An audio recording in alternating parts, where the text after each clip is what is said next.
आज मुझसे किसी ने पूछा आज़ादी का मतलब क्या है मेरे लिए। अगर मेरे हिसाब से देखा जाए तो हमारा भारत आज भी आज़ाद नहीं हुआ। जिस दिन इस पुरुष प्रधान समाज में महिलाओं को उचित स्थान दिया जाने लगेगा और महिलाओं को सड़कों पर घूमते समय डर नहीं लगेगा, तब शायद सही मायने में हमारा देश आज़ाद होगा। आज भी न जाने कितनी लड़कियां रोज़ बलात्कार का शिकार होती हैं और उन चीज़ों पे किया क्या जाता है, मुझे नहीं लगता सही कदम उठाया जाता है। कई साल केस पड़े रहते हैं तब भी लोग कुछ नहीं करते हैं।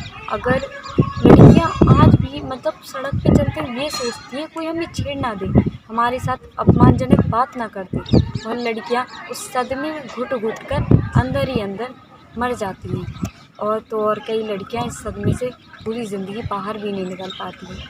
मेरे हिसाब से अगर देश को आज़ाद कराना है तो उसमें महिला की सुरक्षा सबसे आवश्यक है, और तो और शिक्षा भी आवश्यक है, क्योंकि एक महिला अगर शिक्षित होगी तो वो अपने पूरे परिवार को शिक्षित करेगी। सही आईने में देखा जाए तो एक तो हमारा भारत एक तरफ एक देवी की पूजा करता है और दूसरी तरफ उसी औरत को अपमान देता है, कष्ट देता है, घरेलू हिंसा का कारण बनता है।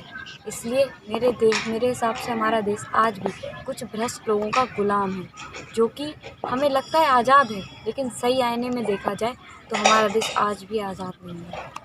आज़ादी के बारे में मेरा विचार ये है कि आज़ादी वो होती है जिसमें अंतिम व्यक्ति को, देश के अंतिम व्यक्ति को उसके अधिकारों की जानकारी हो, उसे इस देश में कौन कौन से अधिकार मिले हैं, उसे इस देश के प्रति उसका दायित्व क्या है, देश ने उसे क्या दिया और वो देश को क्या दे।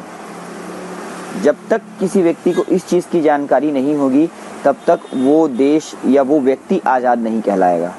आज़ादी एक व्यक्ति के ऊपर आश्रित परिवार को पालने की जिम्मेदारी, उस जिम्मेदारी को पूरे करने का जो एक रोड मैप होता है वो, और उस रोड मैप को प्राप्त करने का तरीका, ये एक आज़ादी होती है। आज़ादी बहुत तरीक़ों से पाई जा सकती है। विचारों से आज़ादी, बेरोज़गारी से आज़ादी, महंगाई से आज़ादी, मौलिक अधिकारों को प्राप्त करने की आज़ादी, ऐसे बहुत सी चीज़ें हैं जिसे हम आज़ादी की परिभाषा कह सकते हैं। आज़ादी के मायने को किसी चंद शब्दों में हम बयान नहीं कर सकते कि आज़ादी के मायने क्या हैं।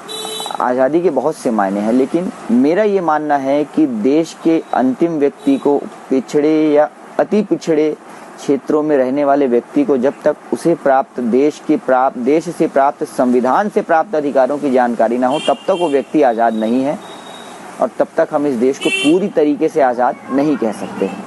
ये बहुत ही अच्छा सवाल है, बहुत महत्वपूर्ण सवाल है कि हमारी नज़र में आज़ादी के क्या मायने हैं। देखिए, हमारा देश तमाम समस्याओं से जूझ रहा था, तब इस देश के तमाम स्वतंत्रता सेनानियों ने अपनी जान की परवाह करते हुए जान न्यौछावर कर दी, अपना बलिदान दे दिया, त्याग समर्पण जो हो सका उन्होंने दिया इस देश को आज़ाद कराने में। और जो लोग कहते हैं कि ये देश 2014 में आज़ाद हुआ है, ये उनका भ्रम है, ये उनकी अंधभक्ति है। हमारा देश 1947 में आज़ाद हो गया था। हमारे देश में सुई तक नहीं बनती थी, आज हमारे देश में हवाई जहाज़ बन रहा है। ये बताता है कि आज़ादी हमें कितने बड़े पैमाने पे मिली थी। हमारे देश का नौजवान, मैं भी एक युवा हूँ, मुझे पता है आज़ादी की क्या महत्वाकांक्षाएँ होती हैं। आज़ादी, हमारा देश गुलाम था, अंग्रेज़े जो चाहते थे करते थे, लेकिन आज हम जो चाह रहे हैं वो कर रहे हैं। हम आज़ाद हैं, हम स्वतंत्र हैं। लेकिन आज मैं बड़े शर्मिंदगी से एक बात कहना चाहता हूँ कि 2014 के बाद इस देश में आज़ादी नहीं रही, लोकतंत्र नहीं रहा, समाप्त हो चुका है। मैं विनम्रतापूर्वक सरकार से निवेदन करता हूँ, हमें हमारा पुराना भारत वापस कर दीजिए। इसमें भाईचारे की बात होती थी, इसमें एकजुटता की बात होती थी, इसमें हिंदू मुस्लिम लड़ते नहीं थे, इसमें हिंदू मुस्लिम भाई बहन के साथ आगे बढ़ते थे। हमें वही पुराना भारत चाहिए, हमें वही आज़ाद वाला भारत चाहिए जिसमें हम अपनी आवाज़ को मजबूती से बुलंद कर सकें।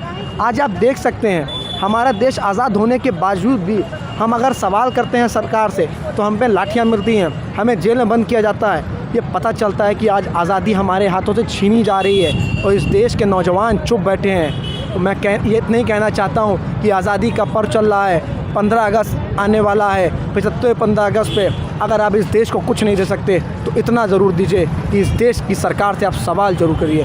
बहुत बहुत धन्यवाद। देखिए, ऐसा है कि मैं अपने भारत देश को तभी पूर्ण रूप से आज़ाद मानूंगा कि आज़ादी के बिल्कुल वास्तव में मायने वो होंगे जब हम लोग खैर हिंदू में ही जब इंसान जाति को लेके लड़ता है, जाति तो बहुत छोटी बात हो गई है।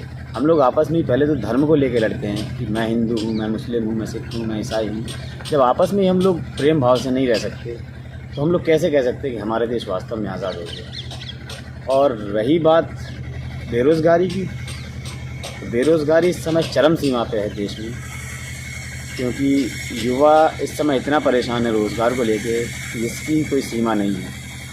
हम लोग अगर रोड पे कहीं भी निकल जाएं, हम लोग छोटी से छोटी दुकान हो या कोई भी ठेला हो, तो वहाँ पर भी अगर हम देखें तो वो दुकानदार भी कम से कम हाई स्कूल, इंटर, ग्रेजुएशन इस प्रकार की शिक्षा ग्रहण किए हुए हैं, लेकिन उसे अपना जीवन यापन करने के लिए न जाने कितनी कठिनाई समस्या का सामना करना पड़ता है। तो मैं तो तभी इस देश को पूर्ण रूप से आज़ाद और स्वतंत्र मानूंगा जब हमारे देश से पूर्ण रूप से बेरोज़गारी ख़त्म हो जाएगी और समानता होगी हमारे देश में।